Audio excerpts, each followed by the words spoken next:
ये बलिदान समस्त संसार को चिरकाल तक स्मरण रहेगा। भगवान और भक्त के संबंध का एक महान उदाहरण बनके।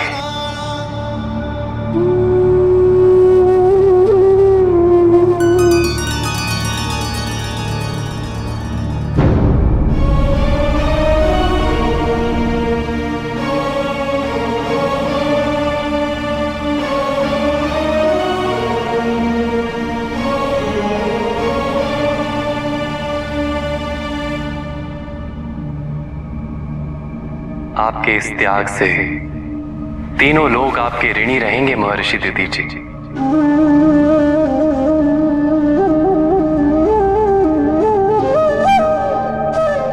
मैं सभी देवताओं की ओर से और समस्त सृष्टि की ओर से आपको नमन करता हूं।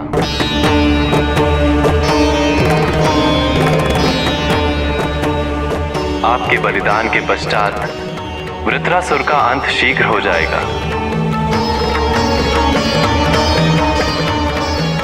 सभी देवता धन्य हैं कि आप जैसा महान भक्त हमारे समक्ष है, जिसके कारण देवलोक को दूसरा जीवन प्राप्त होगा। धन्य तो मैं हो गया प्रभु कि शरीर को त्यागने से पूर्व अपने गुरु के दर्शन कर लिए।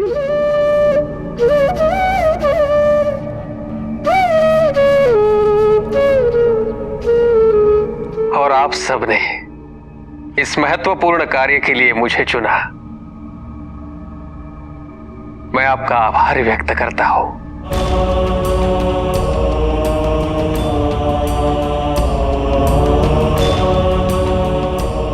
मुझे आज्ञा दे प्रभु।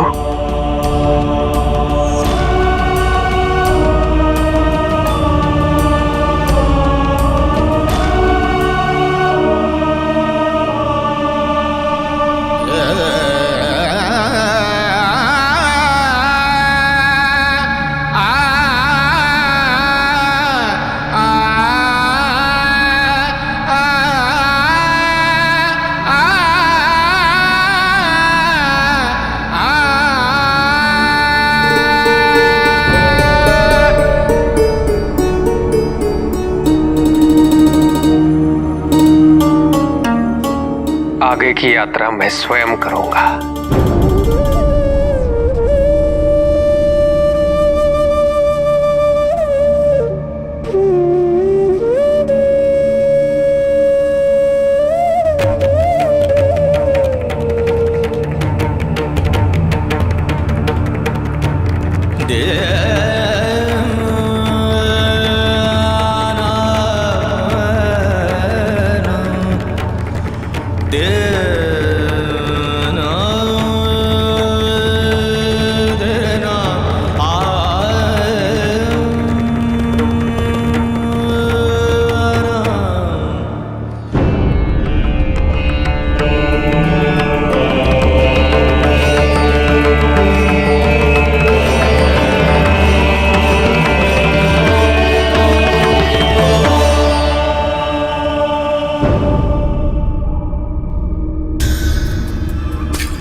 शिव शंभो, शिव शंभो।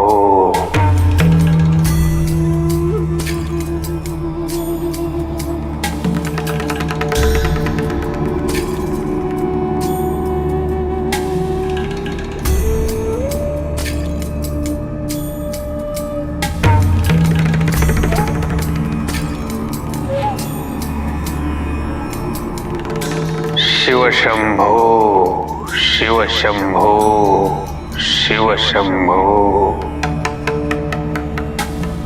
नमामि शमीशाननिर्वाणरूपं विभुं व्यापकं ब्रह्मवेदस्वरूपम्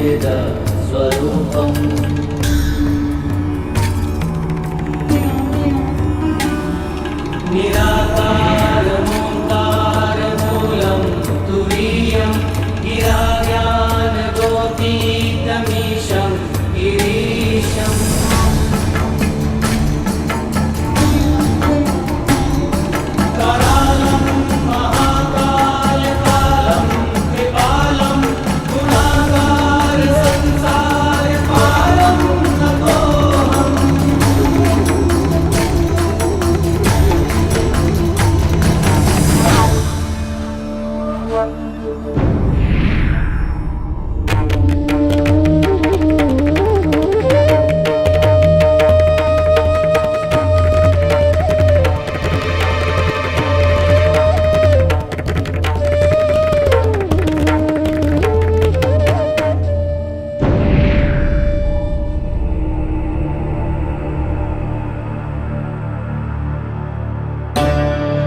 समस्त संसार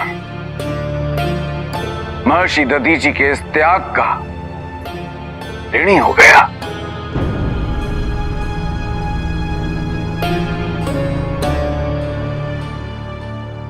विश्वकर्मा,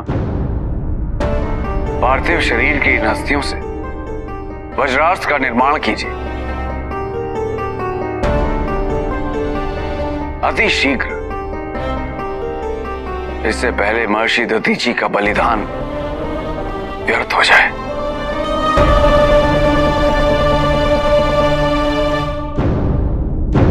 प्रभु, वज्रास्त्र तो बन जाएगा, किंतु इस अस्त्र से वृत्रासुर का वध करेगा कौन?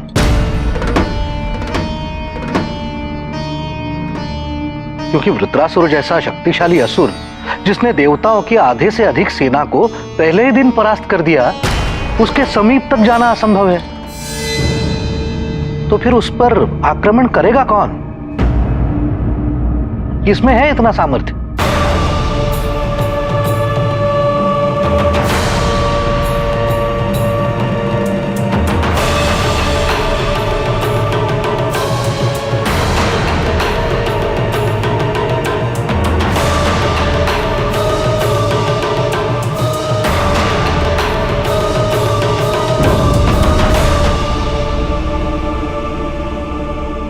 देवराज, मुझे पता था कि वो अवश्य आप ही होंगे। मेरा तात्पर्य महादेव से था। महादेव ने वृत्रासुर को पहले पराजित किया था। महादेव में ही सामर्थ्य है उसे पराजित करने का। नहीं देवराज, महादेव स्वयं उचित समय आने पर अपनी इच्छा से इस युद्ध में हस्तक्षेप करेंगे। यदि ये युद्ध एक दिन भी और चला तो देवताओं की पराजय निश्चित है। हमारे पास महादेव के अतिरिक्त कोई विकल्प ही नहीं है। विकल्प है।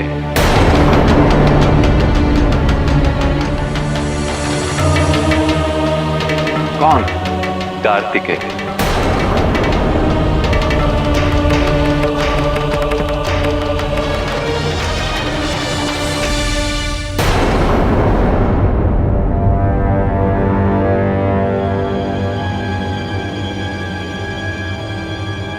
मैं अंदर आ सकता हूं?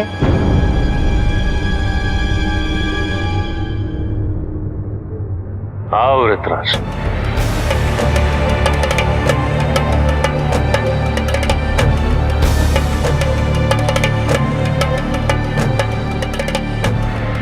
मैं देख सकता था कि तुम त्रिशिरा के वध से कितना आहत हुए।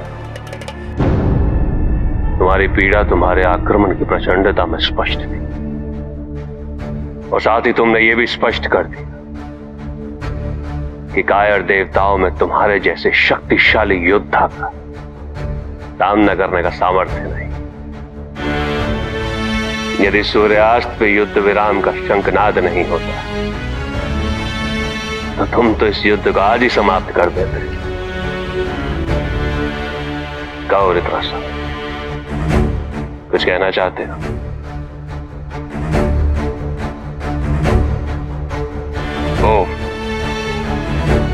पिताजी ने मुझे बताया कि इंद्र ने किस प्रकार आपकी माता का वध भी बड़ी क्रूरता से किया था।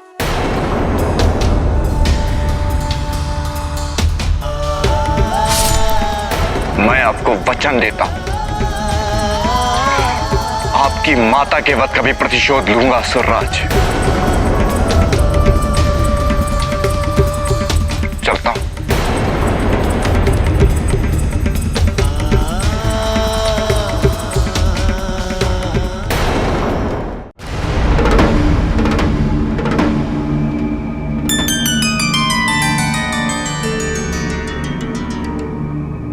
आज्ञा दीजिए मामाश्री।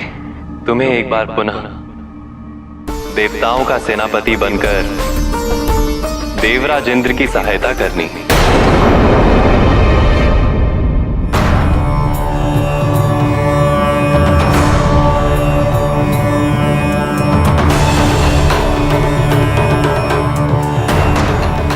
कार्तिकेय, तुम एक योद्धा हो पुत्र।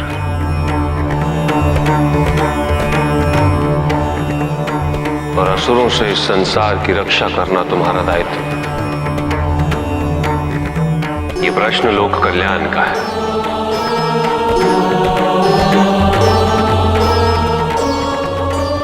असुरों ने देवताओं पर आक्रमण किया है। ऐसे समय में आपसी मतभेदों को बुलाकर एकजुट होना अनिवार्य है। यदि वृत्रासुर ने देवताओं को पराजित कर दिया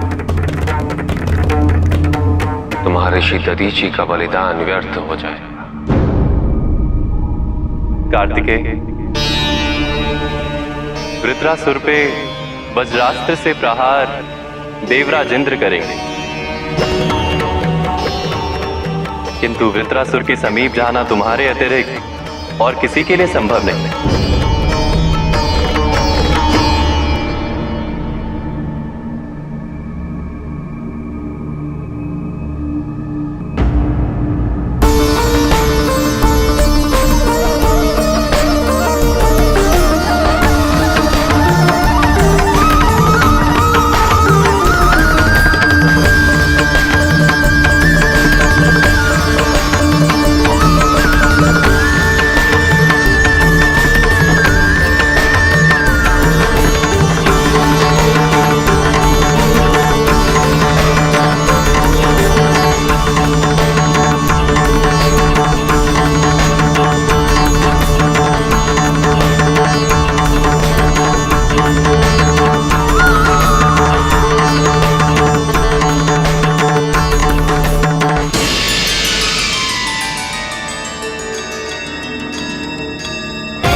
कल्याण हो पुत्र।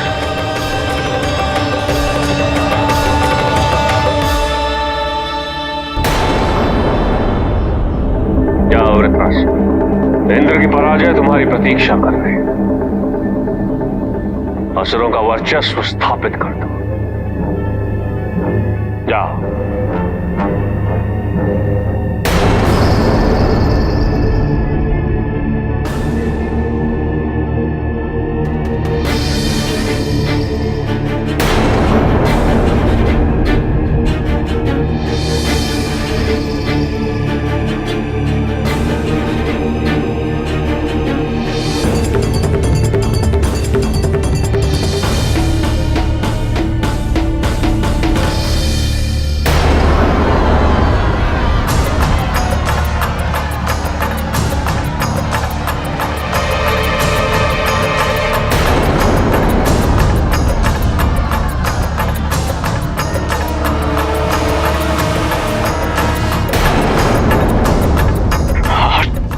वध करके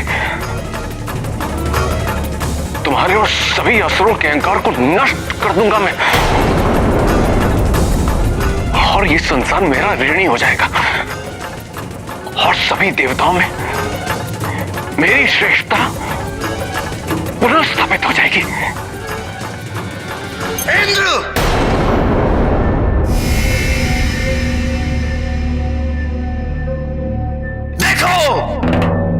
ध्यान से देखो मुझे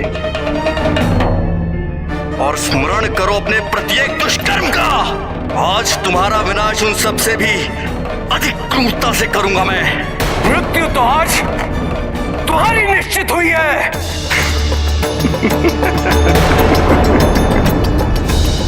ऐसी मूर्खतापूर्ण बात, वो भी देवताओं के राजा के मुख से।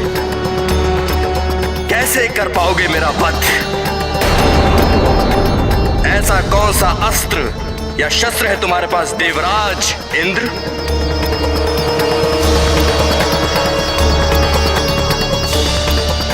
आपने इसे ब्रह्मदेव के वरदान के बारे में बताया तो अवश्य होगा, किंतु प्रतीत होता है कि ये भूल गया। ये प्रायः भूल जाता है, जैसे त्रिशिरा का वध करते समय ये भूल गया था कि उसका एक भाई भी है, वृत्रासुर।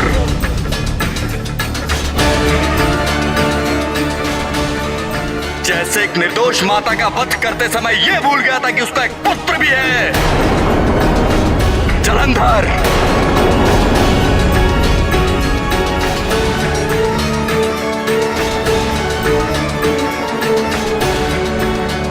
देवराज इंद्र, तुम तो क्या, मुझे कोई नहीं मार सकता, कोई भी नहीं।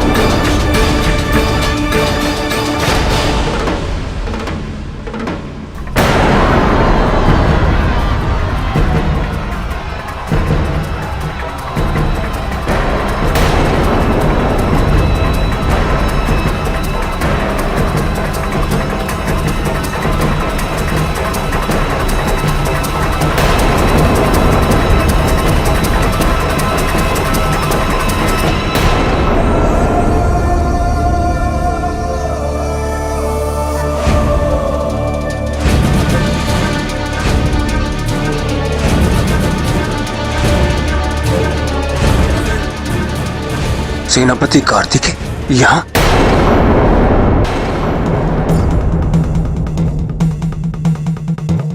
ये भ्रम है तुम्हारा वृत्रासुर कि कोई तुम्हें मार नहीं सकता।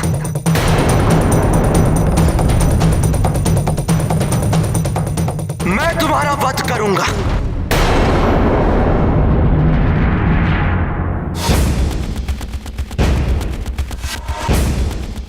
और यदि तुम में साहस है तो चुनौती स्वीकार करो।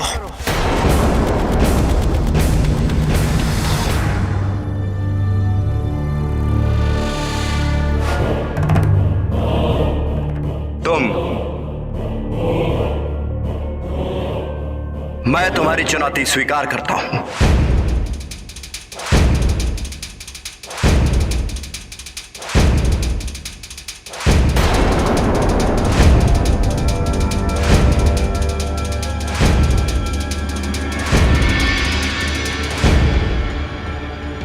इतने शक्तिशाली देवता भी वृत्रासुर का सामना नहीं कर सके। देखिए आचार्य, ये बालक वृत्रासुर को चुनौती दे रहा है।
अंततः देवताओं में कोई तो ऐसा है जो सामना करने योग्य है।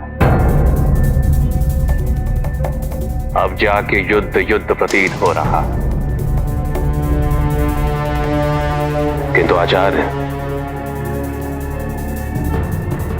ये बालक है कौन? सेनापति कार्तिकेय। इसी ने तारकासुर का वध किया था।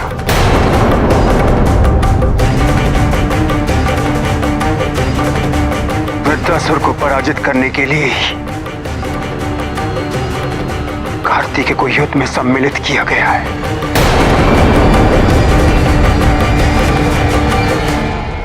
ये देवता भी न जाने किस भ्रम में जी रहे हैं। हम तुम्हें पहले भी सचेत कर चुके हैं जलंधर, कि शत्रु का उचित मूल्यांकन न करना अपनी पराजय को स्वयं आमंत्रित करना है।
सूर्यास्त होने को है।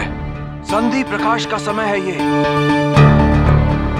न दिन न रात, वृत्रासुर के अंत का यही समय उचित है।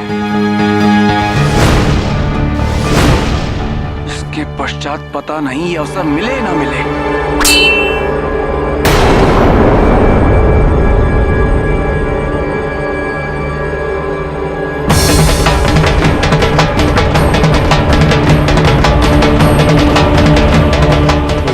तो अच्छे होते, किंतु ये तो बताओ कि मेरा वध कैसे कर पाओगे? मैं तो ब्रह्मदेव के वरदान से सुरक्षित हूं। मेरी मृत्यु असंभव है, असंभव।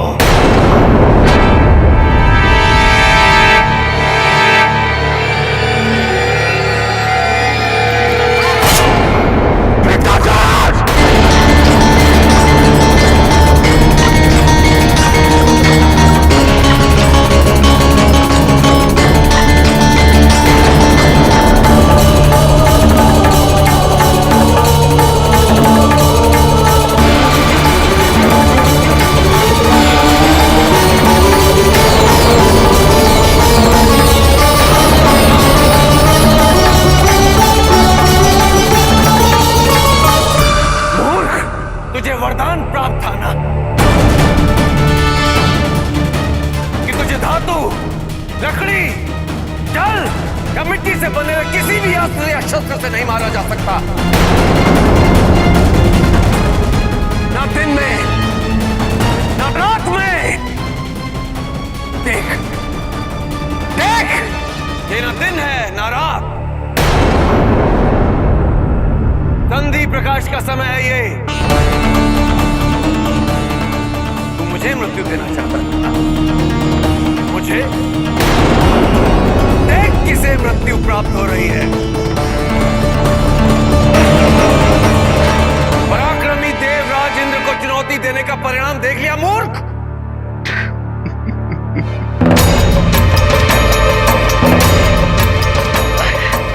जब राजा ही ऐसा कायर होगा तो उसकी प्रजा में वीरता कैसे आएगी? तुम कभी नहीं सुधरोगे इंद्र। तुमने मेरे भाई का वध उस समय किया जब वो तपस्या में लीन था।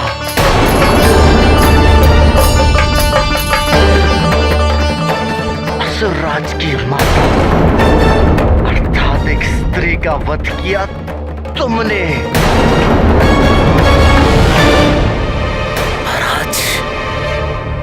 आज मुझ पर भी पीछे से आक्रमण किया तुमने। किसी पराक्रमी राजा का नहीं, बल्कि कायर, निर्दय और तुच्छ मानसिकता वाले व्यक्ति का परिचय है इंद्र। तुच्छ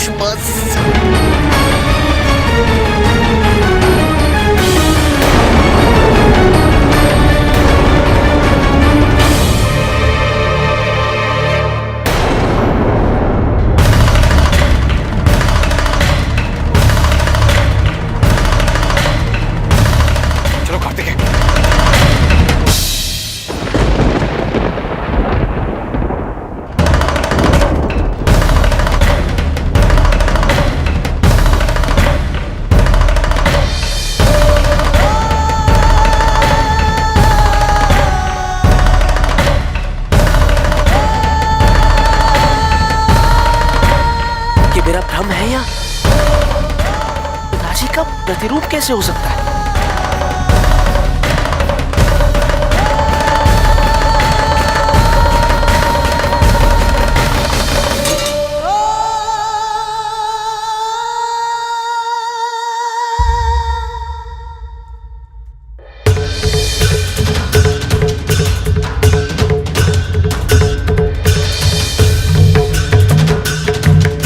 उठाओ बालक।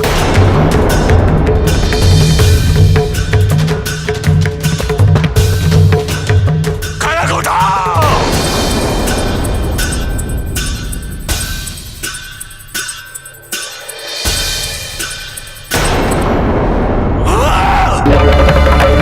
जलंधर, सूर्यास्त हो चुका और युद्ध विराम भी घोषित कर दिया गया। अभी युद्ध करना नियमों के विरुद्ध होगा।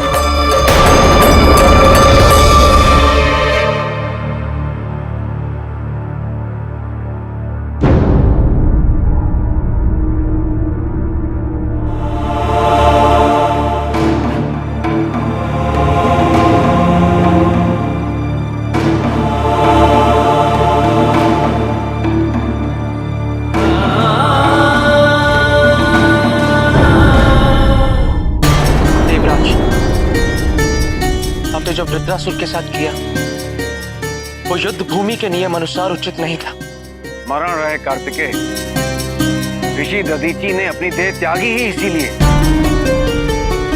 कि उनकी अस्थियों से बने इस वज्रास्त्र से वृत्रासुर का वध किया जा सके। उन्होंने इस बलिदान में कोई विलंब नहीं किया, तो उनके इस बलिदान को सार्थक बनाने में मैं कैसे विलंब कर सकता था?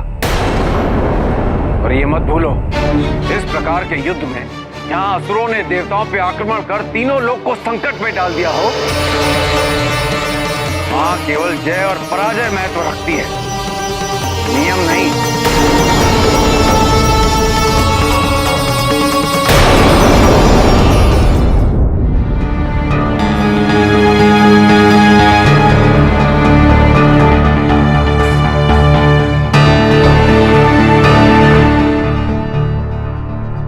यह संभव कैसे हुआ?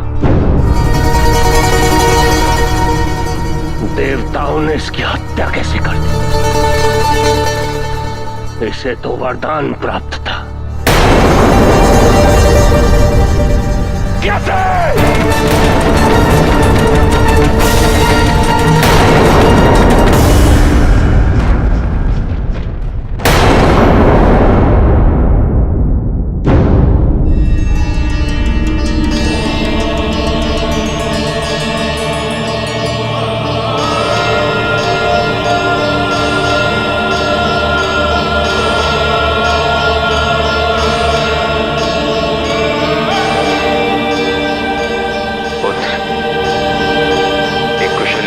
युद्ध भूमि में भ्रमित होना उचित नहीं।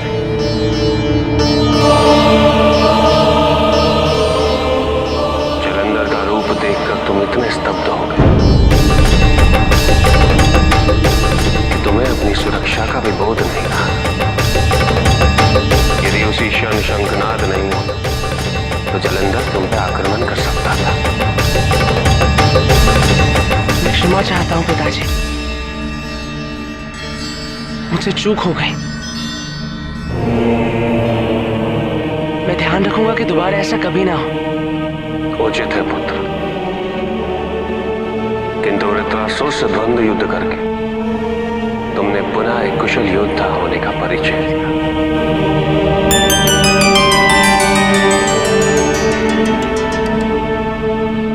निसंदेह वृत्रासुर का वध करने में इसने मेरे सहायक की भूमिका बड़ी कुशलता से निभाई। और अब इस वज्रास्त्र को मैं स्वर्गलोक पहुंचा देता हूं। ये वहीं सुरक्षित रहेगा।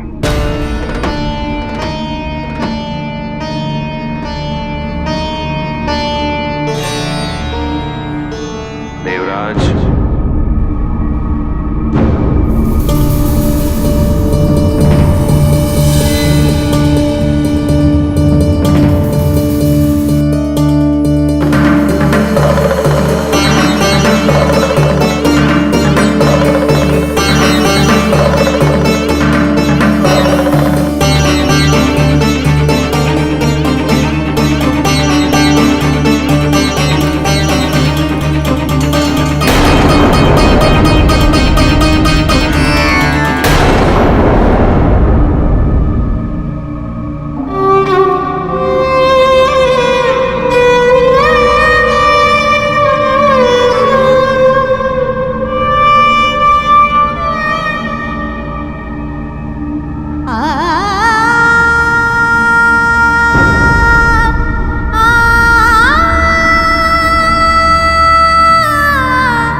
जिस प्रकार वृत्रासुर का वध देवताओं ने कायरता का परिचय दिया है, ये मेरे लिए कोई नई बात नहीं। जैसे उसे छल से मार दिया, ये भी आश्चर्य की बात है, क्योंकि देवता तो सदैव यही करते आए। किंतु मेरे लिए अकल्पनीय है तो देवताओं द्वारा एक ऐसा अस्त्र बना लेना जिससे वृत्रासुर का वध किया गया। कैसे? हम समझ सकते हैं वृत्रासुर के वध के पश्चात तुम व्यक्तिगत रूप से आहत हुए हो, किंतु हमें यह भी पूर्ण विश्वास है कि इससे तुम्हारा मनोबल तनिक भी क्षति नहीं हुआ। हमें चिंता है तो अपनी सेना की, क्योंकि आज जो हुआ उसके पश्चात ना जाने उनकी मनोस्थिति कैसी हो। नहीं आचार्य, भूल तो मेरी। आपने तो कहा था मुझसे कि अपने शत्रुओं का उचित मूल्यांकन करना अनिवार्य है, किंतु मैंने ही नहीं सोचा कि देवताओं की तरह उनके वरदान भी तो शून्य ही होंगे। नहीं,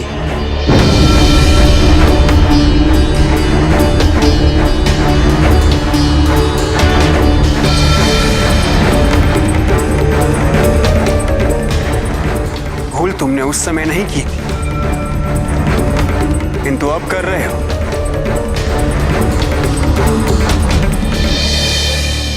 क्योंकि ब्रह्मदेव ने वृत्रासुर को वही वरदान दिया था जो उसने उनसे मांगा था, और उस वरदान के अनुसार किसी भी अस्त्र या किसी भी शस्त्र से वृत्रासुर का वध कर पाना असंभव था। तो फिर यह अस्त्र कहां से आया जिससे उसका वध किया गया? क्या ये देवताओं के पाखंड और उनके कपट का प्रमाण नहीं? ब्रह्मदेव ने वृत्रासुर को वरदान दिया था कि वो किसी भी धातु, लकड़ी, जल या मिट्टी के बने अस्त्र या शस्त्र से नहीं मारा जा सकता, किंतु ये वरदान नहीं दिया था कि अस्थियों के बने शस्त्र से भी वो सुरक्षित रहेगा।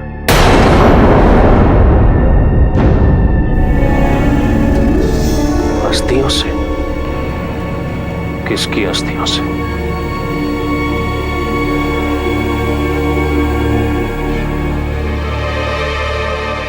ऋषि दधीची की।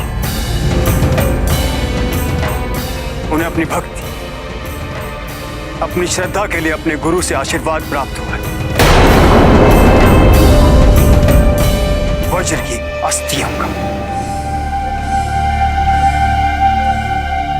और उन्होंने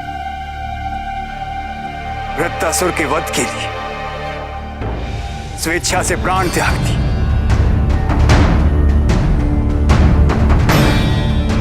और उनकी अस्थियों से बने वज्र से ही वृत्रासुर का वध संभव हुआ।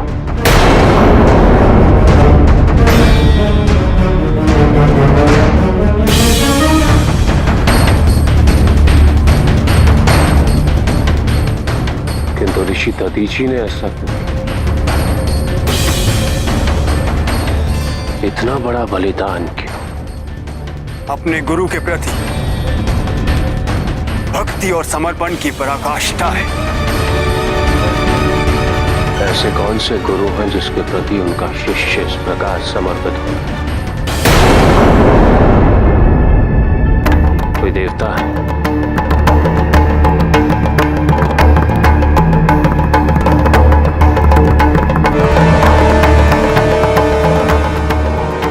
असुर तो नहीं हो सकता। कोई यक्ष? नहीं। तो कौन है आचार्य? वो है देवों के देव महादेव।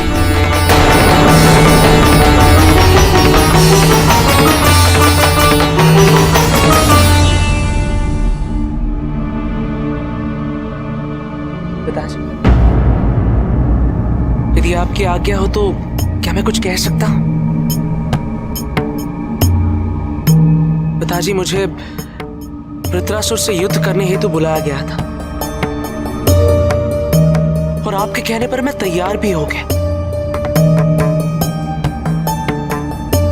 किंतु देवराज इंद्र, उन्होंने वृत्रासुर की पीठ पर प्रहार किया। ऐसा व्यक्ति जो इतना कायर हो, जो युद्ध भूमि के नियम का पालन ना कर सके, मैं ऐसे व्यक्ति का सेनापति नहीं हो सकता पिताजी।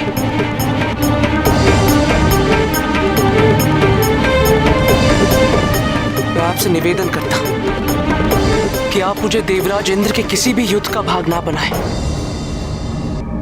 कुछ कहना शेष है पुत्र?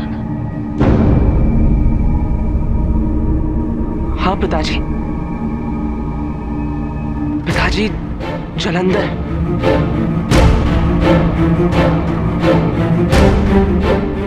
ये सत्य है कि मैं उसे युद्ध भूमि में देखकर स्तब्ध हो गया था और ये एक योद्धा को शोभा नहीं देता। तुम्हें करता भी क्या पिताजी? वो तो आप ही का प्रतिरूप है।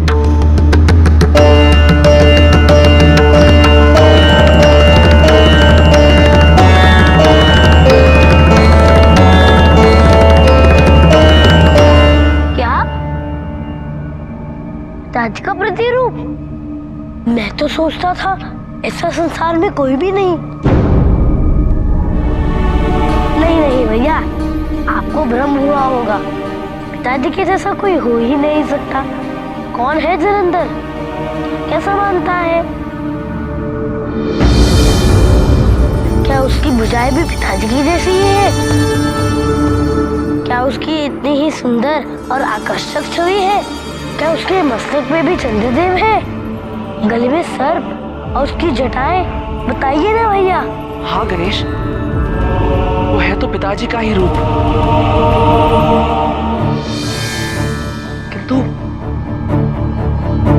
फिर भी कुछ भिन्न है। भिन्न तो होगा ही भैया। इसमें हमारे पिताजी के समान शक्तियां नहीं होंगी। तुमने सत्य कहा अनुज। पिताजी के समान शक्तियां तो किसी में भी नहीं। और उसके नेत्र बड़े ही विचित्र थे।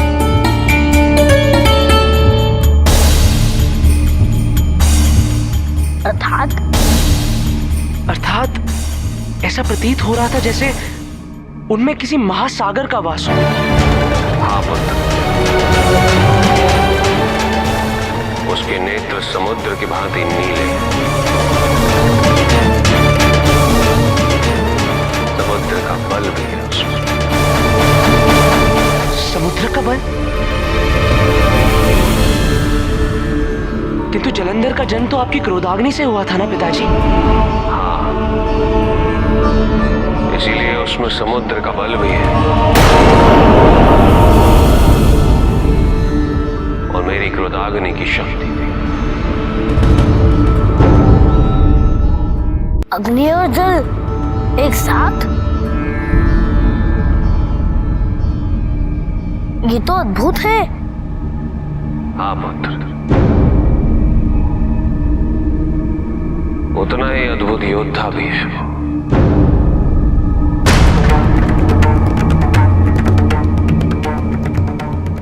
तुम्हें स्वयं इसका बोध नहीं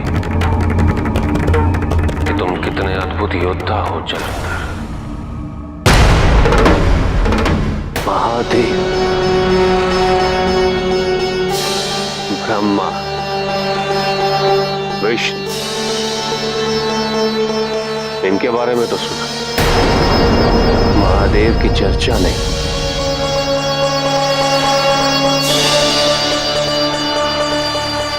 वास कहां करते हैं, दिखते कैसे है, कौन ये महादेव? कैलाशपति महादेव को किसी एक परिभाषा से सीमित नहीं किया जा सकता। निर्गुण है वो, सगुण भी, निराकार है वो और साकार भी। निरीह है, सर्वव्यापी है, सर्वेश्वर, स्वरूप, सर्वज्ञ है वो, मन और बुद्धि से अतीत, शक्तिपति है महादेव।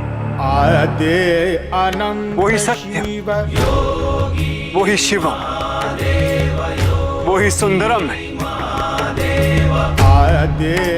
पर ब्रह्म है महादेव। सर्प और रुद्राक्ष उनके आभूषण है, शरीर पर भस्म मल्ला उन्हें अति प्रिय है। व्याघ्र छाल उनकी वस्त्र है, त्रिशूलधारी है, जटाधारी है, वही चंद्रशेखर, और गंगाधर भी वही है।